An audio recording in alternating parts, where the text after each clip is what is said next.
Your fence is ruining my $1 million mountain view. She screamed so loud the birds scattered. Bethany, the Botox-faced HOA Karen in her gleaming white Escalade, barged onto my porch at 7 a.m., slamming a lawyer's letter into my chest. Her fake nails scratched my door as she hissed, "Tear it down today, or I'll ruin you!" She called my late wife's memorial garden fence an eyesore killing property values, then smirked. "You're just a sad old man who doesn't get it." Big mistake, Bethany. Huge. This sad old man spent 40 years in aerospace engineering, and I know how to deliver a perfect, unbreakable view.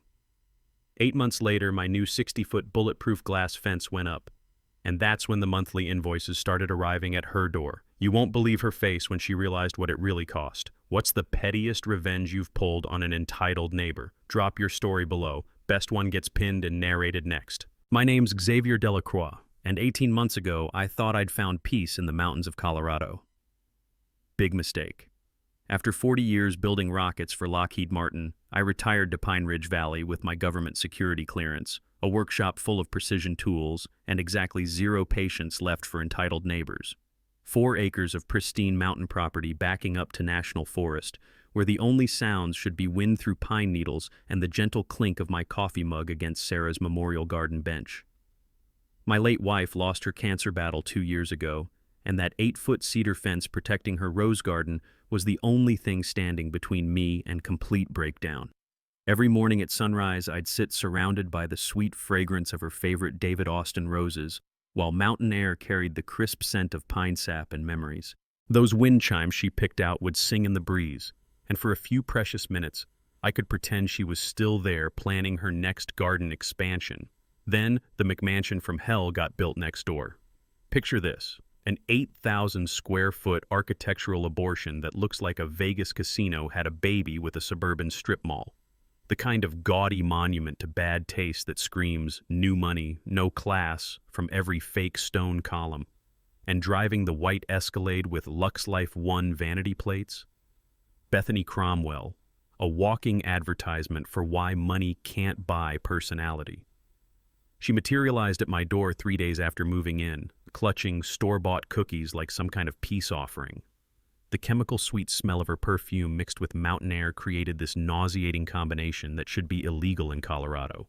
"I'm just so concerned about your adjustment to the neighborhood," she purred, those fake smile muscles working overtime while her calculating eyes kept darting to my fence. The sharp click-click-click of her acrylic nails drumming against my doorframe sounded like a countdown timer to trouble. She suggested I consider lovely landscaping that might open up the sightlines. Translation: tear down your dead wife's memorial so I can see mountains from my kitchen window. When I politely declined, explaining about Sarah's memorial garden, her plastic surgeon's masterpiece cracked for just a second. Well, the dead don't need privacy, do they? That night, I did what any good engineer does when the math doesn't add up. I researched the hell out of my problem. Public records revealed Bethany's profitable hobby. She'd systematically terrorized 4 neighbors in 3 years, forcing below-market sales through harassment campaigns, then flipping properties for 300% profit margins. Congratulations, Bethany. You just picked the wrong engineer to screw with. A week later, she returned with professional ammunition, glossy photos, legal-looking documents, the full intimidation package. The papers had that expensive smell of high-end printer toner and pure bullshit. "Multiple neighbors have expressed concerns about your fence disrupting our mountain views," she lied smoothly, sliding her propaganda across my kitchen table. "I'd be happy to pay for more appropriate landscaping." I watched her performance with the same detached interest I used to analyze rocket failure modes. The micro-expressions, the carefully calculated pauses, the way she gripped her designer handbag when I declined, knuckles going white with barely controlled rage. But it was her eyes that revealed the truth. Bethany wasn't some concerned neighbor wanting better views. She was a financial predator who'd identified her next victim and was already spending my property's profit margins in her head. What this particular predator failed to research was her target's background. 40 years solving impossible problems under impossible deadlines. Top-secret government clearance. A workshop full of precision tools and a brain trained to engineer solutions that last forever. The morning she stormed onto my porch screaming about ruining her $1 million view was the morning she signed her own financial death warrant. because Bethany Cromwell was about to learn why you never pick a fight with a grieving widower who builds things for a living, especially one with government connections and way too much time on his hands. 2 weeks later, Bethany declared war with official paperwork. A certified letter arrived demanding I appear at an emergency HOA board meeting to address my fence's violation of community visual standards.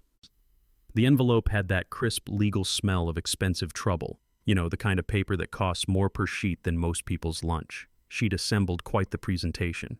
Professional photographs of my fence taken from every conceivable angle, complete with red arrows pointing to visual disruption zones. The woman had literally created a PowerPoint presentation about how my dead wife's roses were destroying her property values. The meeting was held in her living room, which looked like a furniture showroom had exploded during a cocaine party. Everything white leather and chrome, with those massive fake flower arrangements that scream, "I have money but the emotional depth of a puddle." The HOA board consisted of Bethany plus 2 neighbors she'd obviously bought and paid for. Ted Morrison, a nervous little man who kept checking his phone like it might contain an escape route from his misery. Janet Hill, whose messy divorce Bethany was handling as her real estate agent. Talk about conflict of interest. "Marcus, we appreciate everything you've contributed to the neighborhood," Bethany began with that practiced real estate agent voice that could sell ice to Eskimos and make them thank her for the privilege. "But this fence situation has become problematic for multiple residents." I sat there sipping coffee from my travel mug, letting her dig her own grave one bullet point at a time. The projector hummed like an angry wasp while she displayed neighborhood property comparisons and market analysis charts that would make a Wall Street analyst weep with envy. "Property values in Pine Ridge Valley depend on maintaining our mountain vista accessibility," she continued, clicking through slides with the confidence of someone who'd never been told no in her entire privileged life. "Your fence blocks critical sightlines that define our community's premium pricing." That's when I noticed something interesting. Ted Morrison wasn't just nervous. He was sweating bullets despite the air conditioning. And Janet Hill wasn't nodding in agreement. She was sending me desperate looks like a hostage blinking out Morse code. Years ago, during a particularly nasty contract dispute at Lockheed, I'd learned that the most dangerous people aren't your obvious enemies. They're the ones who smile while they're destroying you, using leverage you didn't even know they had. These people weren't Bethany's allies. They were her hostages. "Interesting presentation, Bethany," I said, opening my engineer's notebook with the deliberate calm of someone who's about to drop a tactical nuke. "Now let me share some research of my own." I slid a folder across her glass coffee table, watching her manicured fingers hesitate before touching it. "Your property has several fascinating permit violations I discovered during my evening research sessions. Unpermitted deck addition that's actually quite lovely. Shame it violates setback requirements. Tree removal without forestry approval, which carries some hefty fines if reported. And that decorative fountain? Beautiful craftsmanship, except it's built directly over the septic system easement." The temperature in the room dropped 20 degrees faster than a Colorado mountain storm. "Meanwhile, Ted, I couldn't help but notice during my due diligence that your business loan application lists Bethany as a co-signer for $30,000. Janet, fascinating that your divorce settlement requires Bethany's approval for any property modifications, almost like she deliberately created dependencies." Ted's coffee cup rattled against its saucer like castanets in an earthquake. Janet looked like she was about to cry with relief that someone had finally said the quiet part out loud. "So here's what's actually happening," I continued, my voice carrying that mountain morning calm that comes from knowing exactly where you stand. "Bethany systematically identifies neighbors with view-adjacent properties. She creates financial leverage through loans, business arrangements, or legal services. Then she uses that leverage to manufacture HOA crises that force property sales at below-market prices." The bitter smell of Bethany's desperation was almost as strong as her industrial-strength perfume, which, by the way, probably violated several chemical weapons treaties. "That's completely ridiculous," she sputtered, but her voice cracked like thin ice over a deep lake. "I'm simply trying to maintain neighborhood standards that protect everyone's investments." "By forcing 4 previous neighbors to sell over the past 3 years," I interrupted. "Aspen Ridge Estates ring any bells? Similar pattern, similar profits, similar victims who were too scared or financially trapped to fight back." Janet Hill actually gasped. Ted Morrison looked like he'd just realized the Titanic was sinking and he'd been sold a ticket to the wrong lifeboat. But here's where your research failed, Bethany. I stood up, closing my notebook with the satisfying snap of precision engineering meeting unbreakable resolve. I'm not some desperate retiree you can intimidate with fake legal threats. I'm not financially vulnerable to your manipulation schemes, and I sure as hell don't need your approval for anything I build on my own property. The silence stretched like piano wire about to snap. My fence stays exactly where it is, protecting exactly what it's supposed to protect. And if you want to keep playing games with people's lives and property rights... I paused at her front door, mountain wind carrying the fresh scent of pine needles and approaching justice. Well, let's just say 40 years of solving impossible engineering problems taught me how to deliver exactly what people ask for, whether they really want it or not. 3 days later, Bethany brought out the big guns, lawyers with hourly rates that could fund a small country's defense budget. A thick envelope from Morrison, Bradley & Associates, property law specialists, arrived via certified mail. The paper's so expensive it probably had its own trust fund. 15 days to remove my fence or face significant financial damages and court costs for unreasonable interference with neighbors' property enjoyment. The legal letterhead had that particular aroma of desperation mixed with billable hours. EUDA intimidation at $300 per threatening paragraph. But here's the beautiful thing about 40 years of government security clearance. You collect some interesting contacts. That evening, I made a few calls to former colleagues who'd transitioned into private consulting. Amazing what retired aerospace engineers can dig up when someone threatens their morning coffee ritual. By sunrise, I had Bethany's complete financial autopsy spread across my kitchen table like evidence at a crime scene. Turns out our neighborhood terrorist had quite the track record. Aspen Ridge Estates wasn't just similar, it was her exact blueprint copied and pasted. 6 families destroyed over 8 years through systematic financial manipulation. Elderly couples bankrupted by fabricated violations. Young families crushed under manufactured legal fees. A disabled veteran whose accessibility ramp was declared architecturally incompatible with community standards. Each victim followed the same nightmare. Identify vulnerable property owners near premium view lots, create financial leverage through loans or legal services, manufacture HOA crises, force panic sales at 40–60% below market value, flip properties for massive profits. But the most delicious discovery was her current situation. Miss $1 Million View was drowning in $800,000 of debt from a failed luxury development that had collapsed faster than her fake smile when confronted with property law. She needed my property sold within 6 months or face personal bankruptcy. Her harassment campaign wasn't just spite, it was financial desperation with a countdown timer. That's when her landscaping crew began their accidental terrorism campaign. Leaf blowers mysteriously aimed debris at my memorial garden with sniper-like precision.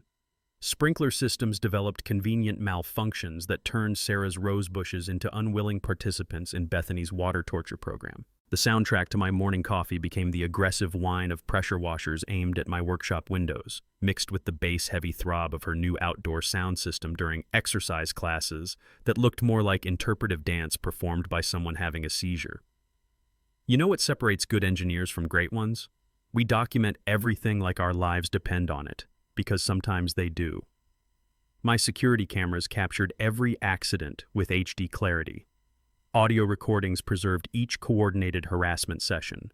Legal journals logged timestamps, weather patterns, and witness statements with the same obsessive precision I'd once used tracking missile guidance systems.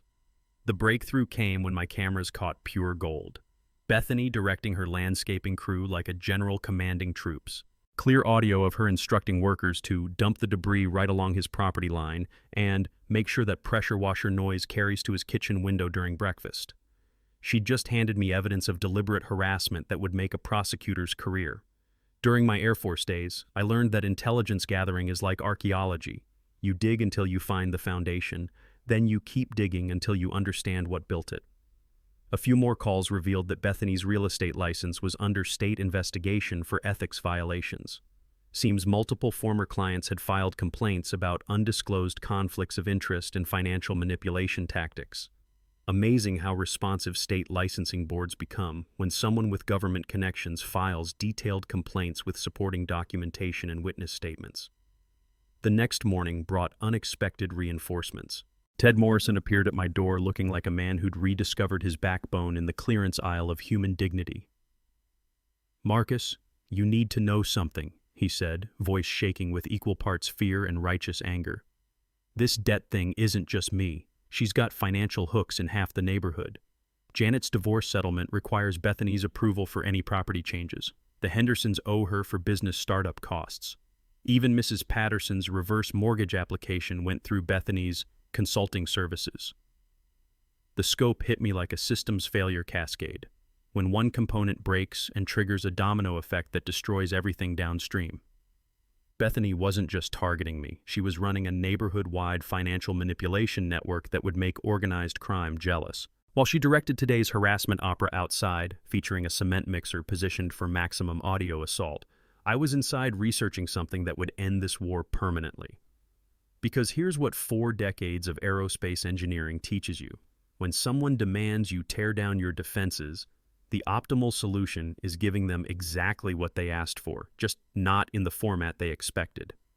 I began researching transparent barrier materials, government surplus acquisition procedures, and something called aesthetic compliance through innovative engineering solutions. Bethany wanted an unobstructed view? Fine. I was about to engineer her the most spectacular, profitable, and utterly inescapable view in Colorado history. Week 3 brought the dawn of social media psychological warfare. Pine Ridge Valley Community Standards appeared on Facebook like a digital plague, with Bethany crowning herself administrator of a group dedicated to preserving our neighborhood's premium character and safety. Within hours, she'd recruited 23 members, mostly people who owed her money or desperately needed her real estate services. The posts started innocently. Sunset photos captioned, "Maintaining our community's visual harmony," and protecting property values through neighbor cooperation. Then came the character assassination campaign. Telephoto lens photos of my fence appeared with captions like, "Selfish neighbors destroying million-dollar views," and "Antisocial behavior threatening community cohesion." My personal favorite was her post claiming my workshop activities were suspicious late-night noise that constituted potential safety hazards for neighborhood families. The woman had weaponized neighborhood gossip and social media algorithms into a precision harassment tool. I had to admire the psychological warfare tactics, even while planning to destroy her with engineering precision. But here's the thing about digital warfare. It creates evidence. Screenshots of her posts, timestamps of coordinated harassment, IP tracking of fake accounts she'd created to support her own narrative. Every Facebook rant was another nail in her legal coffin. More importantly, her online desperation revealed something critical: financial panic. A little deeper research into her business filings revealed the ugly truth. Bethany's luxury real estate empire was collapsing faster than a house of cards in a hurricane. Market downturns had crushed her high-end investments. Her signature development project had defaulted when investors discovered her creative accounting methods made Enron look conservative. She'd already spent advance money from my projected property sale to cover immediate loan payments. Her bankruptcy filing deadline wasn't months away. It was 59 days and counting. Bethany wasn't just harassing me for better views. She was fighting for financial survival, and my property was the only thing standing between her and complete ruin. That morning's harassment featured her most creative effort yet, a mariachi band for her cultural appreciation wellness session at 7 a.m. sharp. The sound of trumpets, guitars, and accordions echoing off mountain peaks while she performed interpretive dance moves that looked like aggressive bird-mating rituals was so spectacularly absurd it achieved a kind of performance art status. The smell of mountain pine mixing with the confused sweat of underpaid musicians created an olfactory experience that should be studied by scientists. But while Bethany conducted her musical assault on sanity, I was in my workshop making a discovery that would change everything. Buried in 1952 original property surveys, documents so old they smelled like legal history and broken dreams, I found something beautiful: utility easements that predated current zoning laws by 7 decades. Easements that extended 12 feet onto what was now Bethany's million-dollar property. Her house foundation, circular driveway, imported Italian landscaping, and that ridiculous fountain, all built directly on my legal easement rights. For 4 years, she'd been trespassing on my property with $340,000 worth of improvements, legally owing me retroactive usage fees that would make a loan shark weep with envy. The implications hit me like a systems failure revelation. I could charge her monthly easement access fees, demand property restoration, or, and this was the engineering beautiful part, build whatever I wanted along the easement boundary to protect my utility rights. I immediately called my former defense contractor contacts. Government surplus acquisition isn't just about getting deals. It's about accessing materials that civilians never see, like transparent aluminum panels originally designed for military vehicle armor and spacecraft windows. "Marcus, you beautiful bastard," laughed Jim Rodriguez, my old Lockheed supplier. "You want ballistic-rated clear panels? I've got 60 linear feet of NASA-grade transparent armor sitting in a warehouse, surplus from a canceled Space Force project. Stronger than steel, clearer than optical glass, and about as legal as baseball and apple pie." Within hours, I had specifications for materials that would make the Pentagon jealous. Transparent barriers that exceeded every building code while technically counting as utility protection infrastructure, rather than visual obstruction. That evening, while calculating tourism revenue potential for unique architectural attractions, my phone rang. "Mr. Delacroix? Detective Sarah Lane, Financial Crimes Division. We've received multiple complaints about systematic real estate fraud in Pine Ridge Valley. Your name came up as someone who might have relevant documentation." My 4 weeks of obsessive evidence collection, recordings, photographs, financial records, timeline analysis, had attracted law enforcement attention. Bethany's pattern of creating financial dependencies and forcing property sales was starting to look less like aggressive business tactics and more like organized criminal enterprise. After an hour of sharing evidence that read like a prosecutor's Christmas wish list, I hung up feeling like justice was finally loading into the launcher. Outside, the mariachi band had finally surrendered to mountain silence. Bethany's kitchen light burned late into the night, probably planning tomorrow's creative harassment schedule. What she couldn't possibly know was that I'd just engineered a solution that would give her exactly what she'd demanded: the most transparent, unobstructed, and profitable view in Colorado history, starting with her first monthly rent payment. The breakthrough came at 2:47 a.m. on a Tuesday, buried in county records that smelled like dust, forgotten legal battles, and the dreams of dead bureaucrats. I'd been cross-referencing original property surveys with current zoning maps, fueled by black coffee and the kind of methodical rage that only comes from watching someone try to destroy your dead wife's memorial garden. That's when I found it. A 1952 utility easement document that made my hands shake with something between fury and vindication. Bethany's entire property empire was built on my land. Not metaphorically, not technically, literally sitting on 12 feet of utility easement that belonged to me. The original survey maps, yellowed with age and bearing the signatures of engineers who'd built half of Colorado, showed clear boundaries that made my heart rate spike like a rocket engine ignition sequence. Her house foundation, circular driveway, imported Italian landscaping, and that ridiculous fountain that probably cost more than my annual aerospace pension, all squatting on my legal property like expensive trespassers. For 70 years, this easement had been valid but unenforced, quietly waiting for someone with enough engineering background and pure spite to understand its implications. I spread the documents across my kitchen table where Sarah and I used to plan garden expansions, cross-referencing property deeds and survey measurements with the obsessive precision of debugging a life support system. Every calculation confirmed what my engineering instincts had suspected. Bethany had been unknowingly committing property theft for 4 years. At current market rates, she owed me approximately $28,000 in retroactive easement usage fees, plus $1,200 monthly going forward. But here's where it gets absolutely beautiful. If she refused payment, I had legal authority to demand restoration of the easement to original condition, which would require demolishing her driveway, relocating her landscaping, and potentially undermining her house foundation. The woman threatening my financial ruin was sitting on a legal nuclear bomb that I could detonate with a single certified letter. Outside, the pre-dawn mountain air carried the scent of pine needles and approaching justice while I researched the perfect solution: transparent security barriers. The genius of clear materials and easement disputes is they demonstrate property authority while maintaining visual compatibility with zoning requirements. I could build a 60-foot transparent wall exactly along the easement boundary, proving my dominance while technically giving Bethany her precious, unobstructed view. My aerospace contacts revealed something even better. The Defense Logistics Agency had surplus transparent aluminum panels from a canceled Space Force project, materials designed for spacecraft windows and armored vehicles, available at 60% below commercial pricing to qualified contractors. Stronger than steel, optically perfect, and completely legal for utility infrastructure protection. But the real revelation came when I calculated tourism potential. A transparent wall with viewing platform would create Colorado's first mountain vista observatory, turning Bethany's harassment into a profitable architectural destination. Conservative projections, $60,000 annual tourism revenue, plus mandatory easement fees that would make this the most expensive view in state history. For her, not me. The psychological warfare was exquisite. She'd demanded transparency. I'd build transparency so complete that her every outdoor activity would become paid entertainment for tourists learning about the Great Pine Ridge Fence War.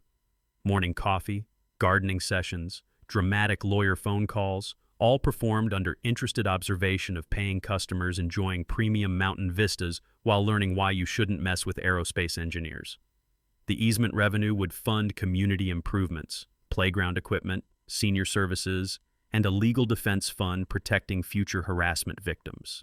Her bullying campaign would become permanent neighborhood benefit while she paid monthly rent for the privilege. That morning, while she conducted her daily harassment concert featuring leaf blowers and creative landscaping positioned for maximum noise pollution, I began drafting permits for a transparent utility protection barrier with integrated mountain observation platform. Bethany had demanded I tear down my defenses for her million-dollar view. Instead, I was building her the most expensive monument to poor decision-making in Colorado history, one she'd be financing monthly whether she liked it or not. The engineering phase began at sunrise with the kind of systematic precision that had once guided missiles to their targets. Except this time, the target was one very specific neighbor who'd made the fatal mistake of threatening a dead woman's roses. I cleared my workshop table where Sarah and I used to plan weekend projects, spreading out architectural drafting paper that crinkled like fresh snow under my calloused hands. The morning light streaming through my windows hit those white sheets with the same clarity I was about to build. 60 feet of transparent justice disguised as property improvement.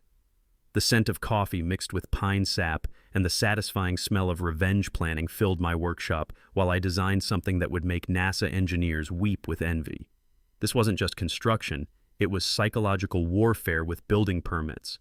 Using principles from spacecraft observation modules, I designed a curved, transparent wall following the exact easement boundary. The curve would create an amphitheater effect, focusing attention on Bethany's backyard like a magnifying glass concentrating sunlight. Every outdoor activity would become an unwilling performance for paying audiences. The genius was in the legal classification. Transparent utility protection barrier with integrated wildlife observation platform. Not a fence. Infrastructure. Not visual obstruction, community enhancement. Materials acquisition felt like Christmas morning for engineers. My old Lockheed contact, Jim Rodriguez, had connections that made government surplus shopping feel like having insider information on the world's best-kept secret. "Marcus, you beautiful genius," he laughed over secure phone lines. "I've got 48 panels of transparent aluminum from a canceled International Space Station project. These babies are rated for micrometeorite impacts and can stop rifle rounds while maintaining 99.8% optical clarity. Here's something most people never know. The Defense Logistics Agency liquidates millions in surplus materials annually to qualified civilian contractors. You just need proper end-use certificates and the patience to navigate bureaucratic paperwork that would challenge a NASA mission planner. The payoff? Military-grade materials at 60% below commercial pricing. Each panel measured 10 feet by 12 feet, engineered to interlock with the precision of Swiss watchmaking. No heavy machinery required, just systematic assembly using principles that had once built rocket engines in aerospace clean rooms. The legal framework required surgical precision. Janet Morrison, construction attorney and Ted's recently liberated cousin, crafted permit applications that were masterpieces of bureaucratic poetry. Every phrase carefully chosen to make challenges impossible, while driving Bethany toward the nervous breakdown she so richly deserved. Height justified as protection from falling trees. Viewing platform serving legitimate community interest in mountain vista preservation and nature education. Transparent materials maintaining neighborhood aesthetic compatibility while demonstrating innovative property security solutions. The revenue projections read like a business plan written by someone who understood both engineering and human psychology. Colorado attracts 86 million annual visitors, many seeking unique architectural experiences. A mountain vista observatory offering unobstructed Rocky Mountain views would become an instant destination. $25 for basic platform access, $75 for guided photography during golden hour, $200 for exclusive sunset experiences that would book months in advance. Conservative estimates, 2,400 annual visitors generating $63,000 in tourism revenue, plus $14,400 in mandatory easement fees from Bethany. Total annual income, $77,400. The project would pay for itself within 8 months while funding permanent community improvements, playground equipment, senior services, and a legal defense fund protecting future harassment victims. Bethany's campaign of terror would literally finance protection against future neighborhood terrorists. The construction timeline was calculated for maximum psychological devastation.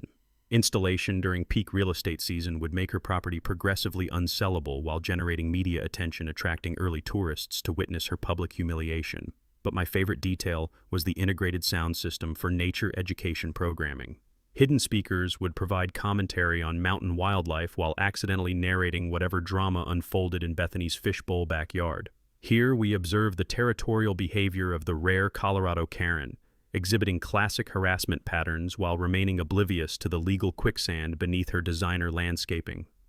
Technical specifications read like classified aerospace documentation.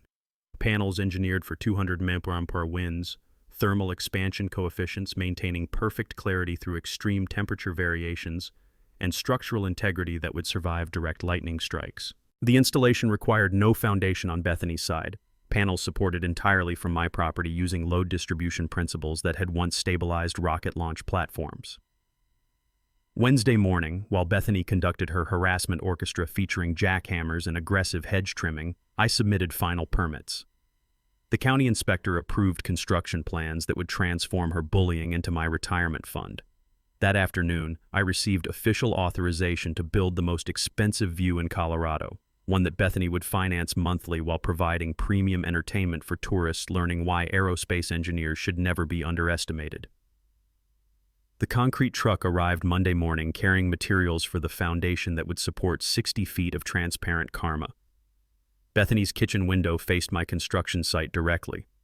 I calculated she'd have front row seats to watch me build the monument to her own stupidity. The only question was whether her inevitable meltdown would be entertaining enough to justify selling premium viewing tickets for the show.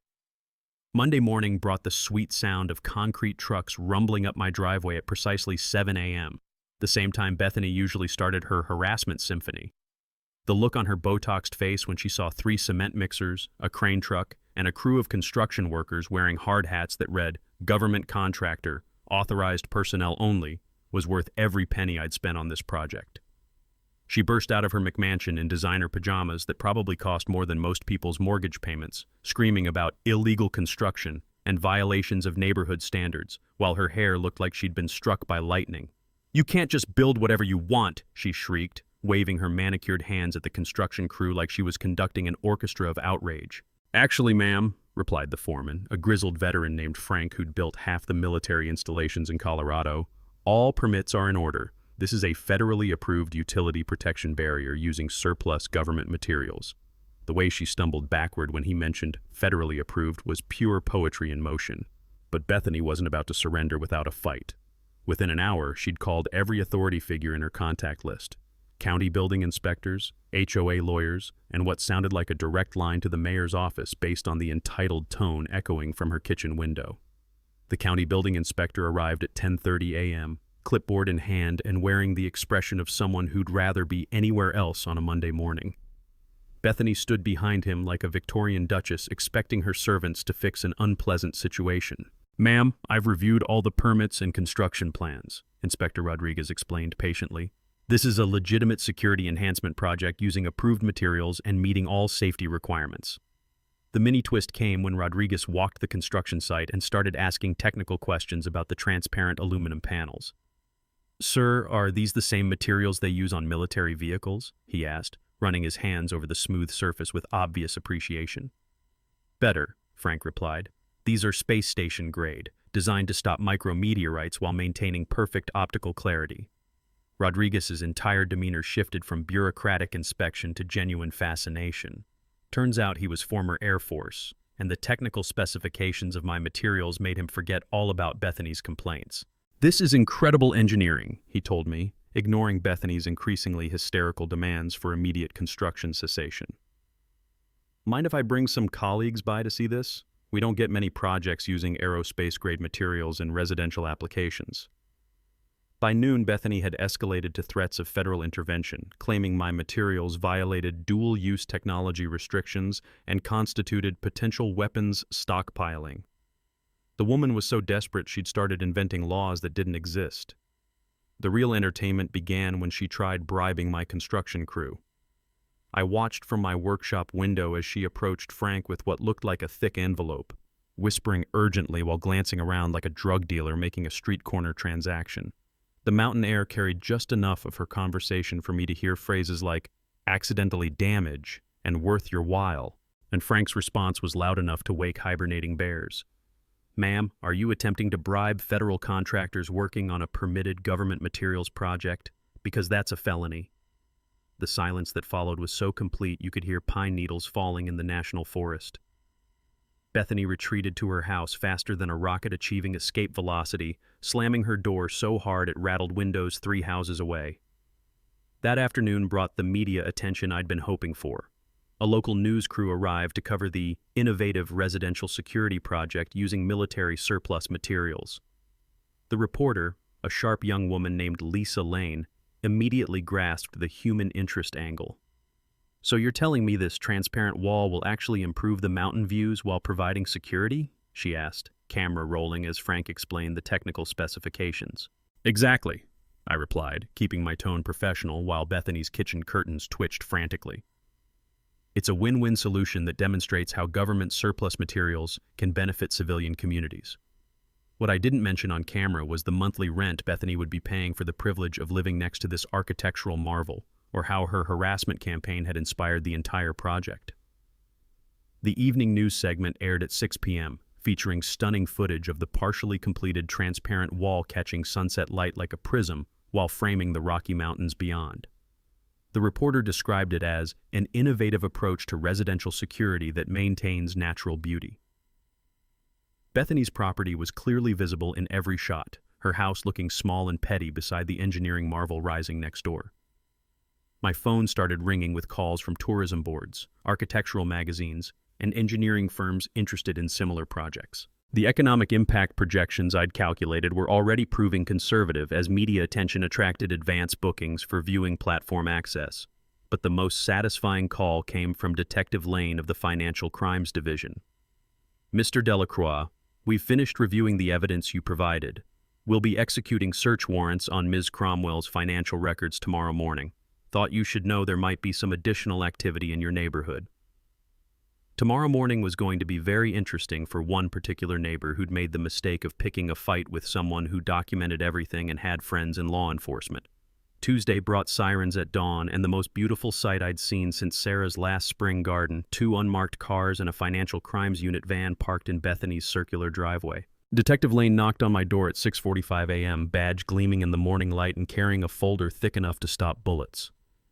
"We're executing search warrants on the Cromwell property today," she explained quietly. "Based on your documentation and our investigation, we have probable cause for charges including real estate fraud, financial extortion, and racketeering. Thought you'd want to know, things might get interesting." Through my kitchen window, I watched Bethany's perfect world collapse in real time. Agents in windbreakers marked financial crimes, carried out boxes of documents while she stood on her imported Italian patio in a silk bathrobe, her face cycling through disbelief, rage, and dawning terror like a broken slot machine. Her lawyer arrived within an hour, the same expensive suit who'd threatened me with legal destruction just weeks earlier. Watching him try to explain why his client's files were being seized while she screamed about illegal persecution was better entertainment than cable television. But Bethany's final desperate measure was still coming. While law enforcement inventoried her financial crimes evidence, my construction crew continued installing transparent panels with Swiss watch precision. Each piece clicked into place with a satisfying mechanical sound that echoed off the mountains like freedom bells. That's when Bethany played her last card: attempted sabotage. Around 2 p.m., while Frank and his crew were at lunch, I noticed movement near the construction site through my security cameras. Bethany crept toward the panel storage area carrying what looked like a crowbar and a bottle of industrial solvent. The mini twist was watching her try to damage materials designed to withstand micrometeorite impacts. She attacked the transparent aluminum panels like a rabid wolverine, prying at joints and pouring solvent on surfaces that had been engineered to survive the vacuum of space. The crowbar bent. The solvent beaded up and rolled off like water on a windshield. The panels remained absolutely pristine. Meanwhile, my security system captured everything in high-definition glory, perfect evidence of attempted property destruction and interference with federally contracted construction. When Frank returned from lunch to find Bethany still attacking his materials with the effectiveness of someone trying to dent diamond with a feather duster, his reaction was magnificent. "Ma'am, you're currently attempting to destroy government property installed under federal contract using materials rated for spacecraft applications," he announced with the patience of someone explaining physics to a toddler. "That's multiple federal charges, including destruction of government property and interference with federal contractors." Bethany's response was a primal scream that sent birds fleeing from trees across 3 counties. The afternoon brought my favorite development: media circus. Word had spread about the Pine Ridge fence war and its escalation to federal investigation. News trucks lined our quiet mountain street like a parade of justice.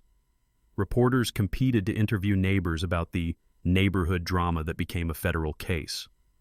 The story was irresistible. Entitled HOA President versus Grief-Stricken Aerospace Engineer, Property Rights versus Harassment, Military-Grade Materials Transforming Conflict into Tourist Attraction.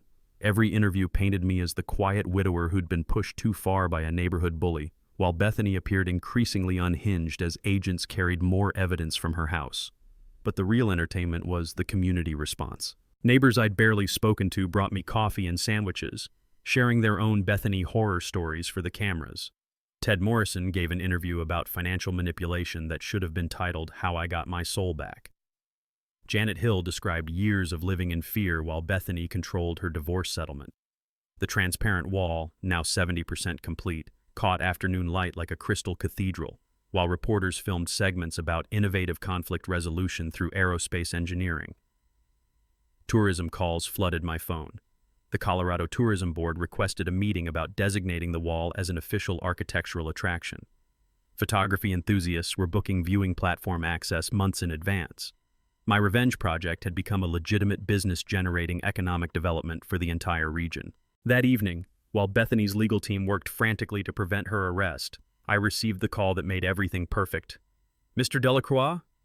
The voice was crisp, official, and absolutely wonderful. "This is Agent Martinez with the FBI's White-Collar Crime Division. We've been monitoring the financial investigation and would like to discuss federal charges related to interstate real estate fraud. Ms. Cromwell's activities appear to extend beyond Colorado. Federal charges, interstate fraud investigation, multiple victims across state lines. Bethany hadn't just been terrorizing neighbors. She'd been running a multi-state operation that had finally attracted federal attention. As I hung up the phone, I watched through my transparent panels as Bethany paced her kitchen like a caged animal, her empire crumbling while my monument to engineering justice rose higher with each passing hour. Tomorrow would bring the completion of the wall and the beginning of Bethany's very public reckoning. The only question was whether federal prison jumpsuits came in designer colors. Saturday morning dawned crystal clear, perfect weather for destroying someone's life with precision engineering and legal documentation.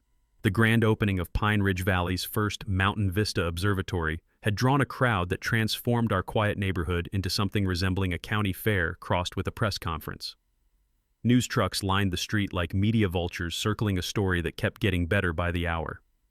I'd planned this event with military precision: neighborhood barbecue, platform demonstration, community celebration, and, if the timing worked out perfectly, front row seats to Bethany's final public meltdown. The transparent wall stood completed, 60 feet of crystal-clear aerospace engineering that caught morning sunlight and threw rainbows across Bethany's property like nature's own spotlight on cosmic justice. Tourists, journalists, engineering colleagues, and half of Pine Ridge Valley mingled around my viewing platform while the smell of barbecue mixed with mountain air and the sweet scent of victory. Ladies and gentlemen, I announced to the gathering of 150-plus people, welcome to Colorado's newest architectural attraction and a demonstration of how aerospace engineering can solve neighborhood disputes. The crowd laughed as I gestured to the transparent wall that made Bethany's house look like it was sitting in a fishbowl at a country fair. That's when Bethany made her entrance.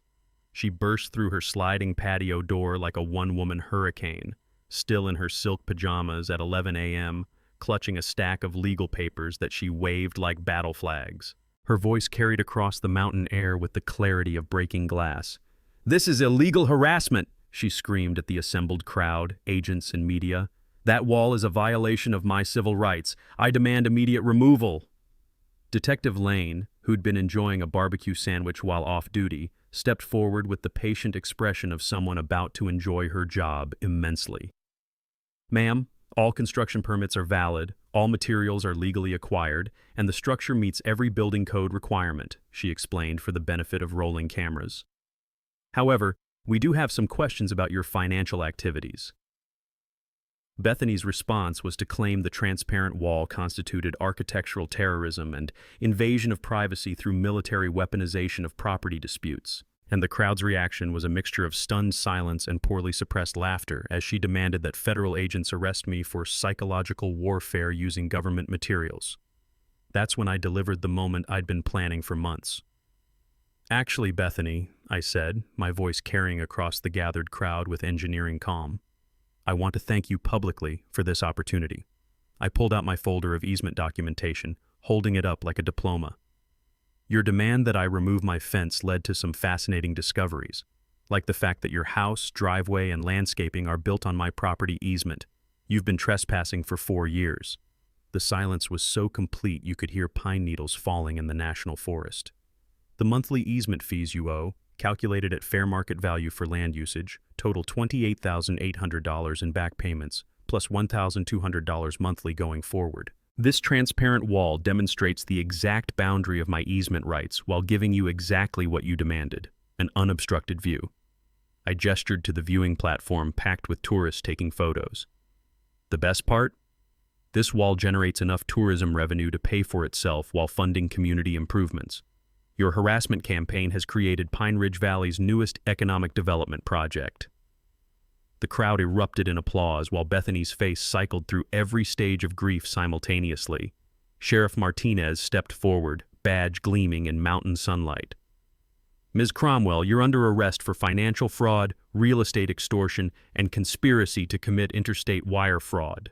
The handcuffs clicking shut echoed off my transparent wall like the sound of justice being served with aerospace precision. "The monthly rent is $2,400, I announced as federal agents led her away. "First payment is due next Tuesday. Cash, Venmo, or public apologies accepted." The media circus that followed was everything I'd hoped for. Local news, engineering journals, tourism boards, and architectural magazines captured the story of the Pine Ridge fence war that had become a federal case and tourist destination.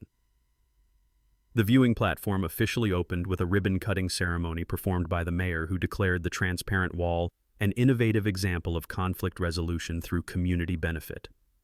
By evening, I'd received calls from 3 other harassment victims wanting to commission similar projects, 2 documentary filmmakers, and the Colorado Tourism Board offering official state attraction designation. But the most satisfying moment came as sunset painted the Rocky Mountains in gold and red, visible through 60 feet of crystal-clear engineering that had transformed Bethany's biggest complaint into my most profitable achievement. The crowd dispersed eventually, leaving me alone on the viewing platform Sarah would have loved, watching stars appear over mountains that belonged to everyone and no one. Bethany's house stood empty and dark behind my transparent wall, a monument to what happens when you pick a fight with someone who builds things that last forever. Tomorrow, the first monthly easement payment would be due. Somehow, I doubted the check would be in the mail. 6 months later, Pine Ridge Valley had transformed from a quiet mountain community into Colorado's most unlikely tourist destination, and I'd gone from grieving widower to accidental entrepreneur running the state's most profitable revenge business. The Sarah Delacroix Memorial Mountain Observatory, named for the woman whose rose garden had started this entire war, generated $127,000 in its first year through viewing platform access, guided photography tours, and educational programs about innovative conflict resolution through aerospace engineering. Every dollar of easement fee revenue, exactly as promised, funded community improvements that would have made Sarah proud. The new playground featured equipment designed by aerospace engineers for safety that exceeded NASA standards. The Senior Citizen Support Program provided free transportation and home maintenance for elderly neighbors. The Legal Defense Fund had already helped 3 families fight harassment from other property bullies. But the crown jewel was the Transparency Scholarship, 3 annual full-ride engineering scholarships for local students, funded entirely by monthly payments from Bethany's property management company. Oh yes, Bethany. Let me tell you how that story ended. Federal fraud charges resulted in 18 months minimum security prison, $340,000 in restitution payments, and forfeiture of assets, including her beloved McMansion. The house was purchased by a property management company that converted it into luxury vacation rentals, specifically marketed to visitors wanting to experience the famous transparent wall up close. The irony was exquisite. Tourists now paid premium rates to stay in Bethany's former house so they could enjoy unobstructed mountain views through the wall she'd tried to prevent. Her kitchen window, the same one she'd demanded better views from, now featured a plaque explaining the history of the Pine Ridge Fence War and its transformation into community benefit. The vacation rental income more than covered monthly easement fees, ensuring my retirement fund would continue growing long after Bethany served her sentence and relocated to a different state where no one had heard of transparent aluminum or aerospace engineers with too much time and zero patience for neighborhood terrorists. The technical innovation had unexpected consequences. My patent application for modular transparent security wall systems attracted interest from municipalities dealing with property disputes. 3 other communities had commissioned similar installations, creating a cottage industry of conflict resolution through innovative engineering. Colorado State University added my project as a case study in their engineering ethics program, teaching students how technical solutions can serve community benefit while delivering precision justice to those who abuse authority. But the personal transformation was more profound than any business success. Sarah's Memorial Garden, now protected by 60 feet of transparent aerospace engineering, had become a pilgrimage site for visitors learning about love, loss, and the healing power of building something beautiful from conflict. The roses she'd planted climbed higher each year, framing mountain views that belonged to everyone. My morning coffee ritual continued in the same spot where this entire story began, except now I was joined by visitors, neighbors, and engineering students who wanted to understand how grief and precision engineering could create something bigger than revenge. The viewing platform hosted astronomy nights, photography workshops, and educational programs about aerospace materials. Children learned about transparency, both literal and metaphorical, while adults discovered that sometimes the best way to handle bullies is to give them exactly what they ask for. The sound of wind chimes Sarah had chosen mixed with voices of visitors from around the world who came to see the wall, stayed for the views, and left understanding that innovation can transform conflict into community benefit. Last month, I received a letter from Bethany, her first contact since federal agents led her away in handcuffs. 3 sentences of grudging acknowledgement that her harassment campaign had created something remarkable, followed by a request that I consider reducing her easement fees once she completed parole. I framed the letter next to Sarah's favorite photograph in our memorial garden. Some monuments to human folly deserve preservation. This morning, as I write this, the transparent wall catches first light and throws rainbows across mountain meadows while early visitors set up cameras for sunrise photography sessions. The monthly easement payment cleared yesterday, right on schedule, funding next year's scholarship recipients who'll study engineering at universities they couldn't otherwise afford. The lesson, if there is one, is simple. When someone tries to destroy what you've built, sometimes the best response is building something even better, something that serves everyone while ensuring the destroyer pays monthly rent for the privilege of witnessing their own defeat.